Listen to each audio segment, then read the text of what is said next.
We're all about linking strategies to execution. If you think of it, there's kind of an upstream process in front of a typical ERP and CRM solution, meaning that an ERP or CRM exists because somebody came up with a product or service that was unique in a marketplace that somebody was willing to pay for. We call this the innovation pipeline. This section in the middle here in white referred to as the innovation pipeline, which starts with this portfolio management piece, both products and services. Some people also refer to this as lifecycle management. Other people refer to this as new product introduction.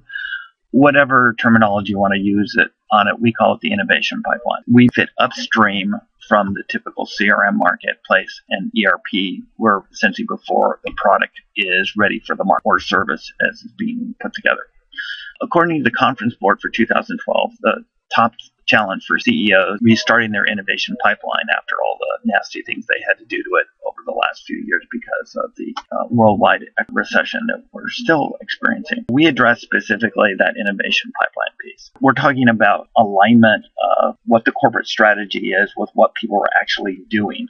I talk to executives a lot, and they always tell me, we had this great strategy. And I ask them, well, how's it going? And they go, well, we don't know, because they don't have any feedback loop that tells them how well the strategy is working. And I talk to the people on the bottom, and they say, what strategy? So a lot of this has to do with communicating strategy downward and also getting input from the execution of that strategy back up to the people who are doing the strategy, shift their strategy based on how well it's rolling out or the objective, the obstacles they're finding in the marketplace. And we do that in a number of different ways. We start with the whole area of portfolios and what is it that the actual company should be doing. They had an original product and the service. A group of people out there in the marketplace decided that this was cool and they wanted to spend money on it. But to make an ongoing concern, you have to have more people who are going to buy your product. They start out with some sort of market analysis. Who did you sell to? What type of people are there? Are there more like this? Typically, you have a marketing organization or product organization that does a lot of analysis. It can also be involved in, depending upon how sophisticated your company is, about vision, mission, their statement, and a set of values. You may take everything and look at it relative to how does that link up with our vision and our mission statement and our values as a company. Sometimes companies do what are called SWOT analysis, which are strengths, weaknesses, opportunities, and threats, if you're not familiar with SWOT. And they'll do a SWOT analysis, and that'll lead them into market analysis. And what are your strategies to actually make these happen once you decide, what markets to go after and what should be your objectives? And then you have to take into account specifically customers, your competitors, what are the partners in the space, and who's willing to invest in what you're trying to do. If the company's growing rapidly, you may need external investors. That internal investment streams may not be enough. And you need to have pro formas, which are financial projections, as well as your short-term one-year budget, sort of show those things to investors. Social wrapping that goes around the whole thing that talks about, what people like, what things are trending, and what are the recommendations. There's a planning plane, which is all the planning that goes on, but then you got to execute on it. So there's a whole separate plane having to do with execution. So think of it as like a two-layered cake. You got the first layer of the cake, which has to do with all the things you do for planning, and then the second layer of the cake is all the things that you actually do to execute it. There's a feedback that needs to happen between that execution and that planning as well. From a CIO's perspective, one of the challenges for that part of the organization becoming more and more a priority for CIOs. Where do you add value to the business? The concept of value. A CEO looks at it from like a revenue or from earnings per share. But a CIO has to look at it from the standpoint of business value. How am I adding business value? More and more of it has to do with the customer, where the customer used to be a long way from the CIO. It is now at front door. They're running e-commerce sites. They're running help desk sites, which are directly used by customers. They have to be a part of the whole customer experience solution, and they have to understand how they add value.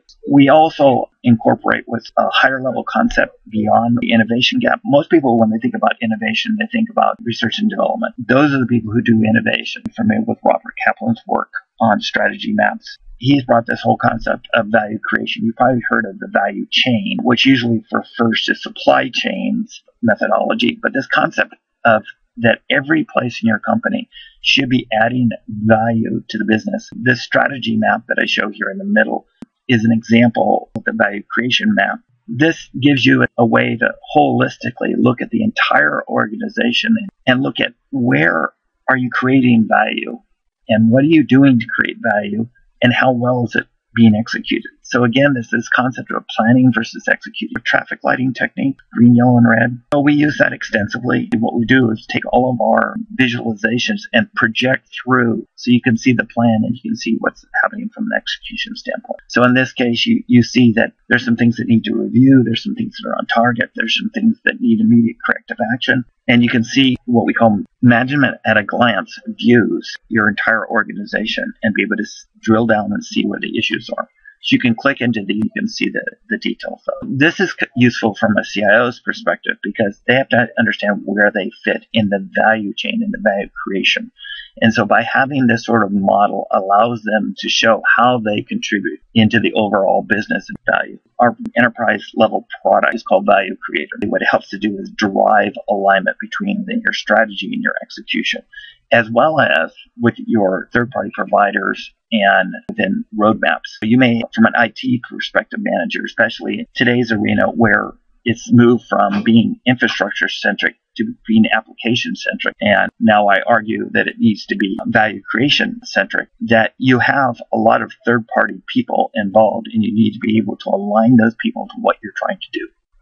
So it's more than just vendor management. You need to be managing their future roadmap and saying, excuse me, I need this in order to be successful. Where is that in your roadmap? It also allows you to use best practices and optimize your processes, collect statistics on these processes so you can get a feedback loop going in this. It helps in the whole concept of prioritization and allocation of the precious resources that you have inside of a company. About portfolio management is basically prioritizing what it is you're going to work on, ranking the market segments and see which of the market segments we're going to go after and how do we do that. So you hear us talk a lot about ranking of information and giving you a way to be able to automate that ranking so that you can look at the top and figure out how much you can afford to bite off. That if you choose too many things to do in your portfolio, what you typically end up is a lot of people who are very stressed out, some products and services that are not the best thing you could have come up with that don't really achieve your objectives.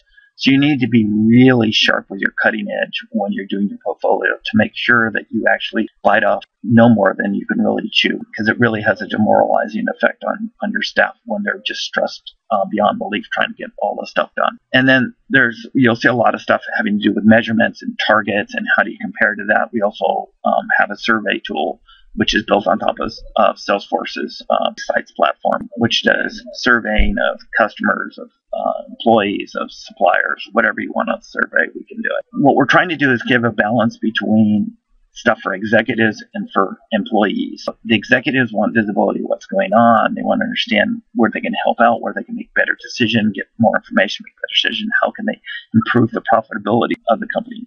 We focus on profitability rather than revenue because a lot of people focus on top line. But the reality is the bottom line is actually what sinks your company if you don't mind it carefully. What the employee is to say, we don't see the big picture. How can we be aligned to a big picture we can't see? What this tool allows you to do is to see this. So you can see the mapping of all this information, and you can actually see the reasons why people decided to go in this particular market segment or why this feature. The information is all available. It's about recording the why pieces of it. People want us to understand what the best practices of other people. They want to be successful in what they do, and it helps to reduce their stress. A lot of employees talk about the stress levels that they're under. We're trying to make a balance between what the executives want and what's good for the employees, so that they'll both buy into what we're trying to do. The actual Value Creator is an application suite, meaning it has multiple equivalent to modules. If you're familiar with like an ERP with multiple modules, you might have an AP module and a fixed asset module. And this also has separate pieces, and these are actually implemented by tabs and so forth. But you can see the breadth of everything. This is actually, from an object perspective, this is as big as your CRM. It's a suite. So one of the things that we did recently is we actually broke it up into professional edition. So there's now Value Maximizer and Value Strategizer, which are two separate pieces, plus Value Propagator, which is a rules engine that allows you to do the ranking and the statusing pieces. It has other applications because it's a generalized rules engine. It covers everything from financials to business management to product management to process and project management. All that's built in, including things like timesheets and expense reports. In the process management space, the company has gazillions of different processes. And they actually all link together. Many of them have various things that you want from a compliance standpoint. Not only do you want to make sure they execute, but you want to make sure they're executing to within normal parameters. So we have this, what we call this process hierarchy. So you can start with either the corporate process map, for example, and then this concept of the balanced scorecard or the value creation map, strategic planning, and then the new product life cycle is all the way down here.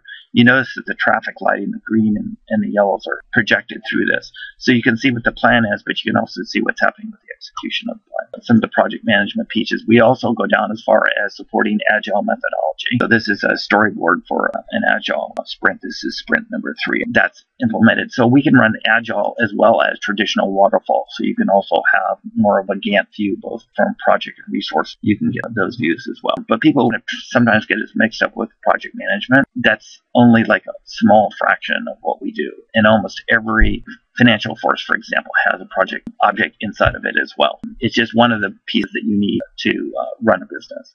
It's your way to execute things. The challenges for CFO are loyalty and competitiveness, and then also to be able to make better decisions from the information you have. With the due diligence stuff at the top, looking at how you compete against other people in the market, with the ability to see the decision-making information, be able to execute and get feedback on how well it's executing. We believe that we're in line with what the CFO has as a challenge, that we do pro forma type financial planning. One of the things that most financial systems can't do is to do project or program or product-based budgeting.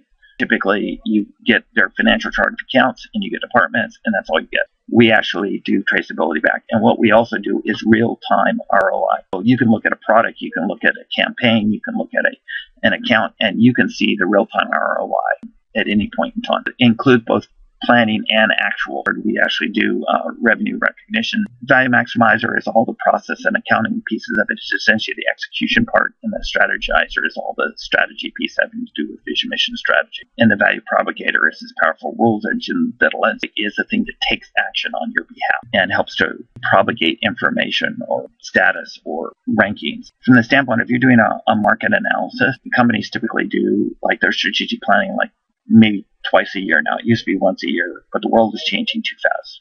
Even twice a year, most people will acknowledge is too slow, meaning that things happen in the market and you got to start dealing with them now. You can't wait until 6 months from now if you just finish your strategic planning process and all of a sudden the world changes on you. And so what this allows you to do is to put all that information in there, and as somebody updates it, it may re-rank a market and tell you that you've got a market that's going down and you don't want to be doing business in that market, but you have another one that's going up faster, and you need to be in that elevator going up rather than the market that's going down. And so it automatically propagates and re-ranks things as new information comes in. So it's a real-time strategy machine.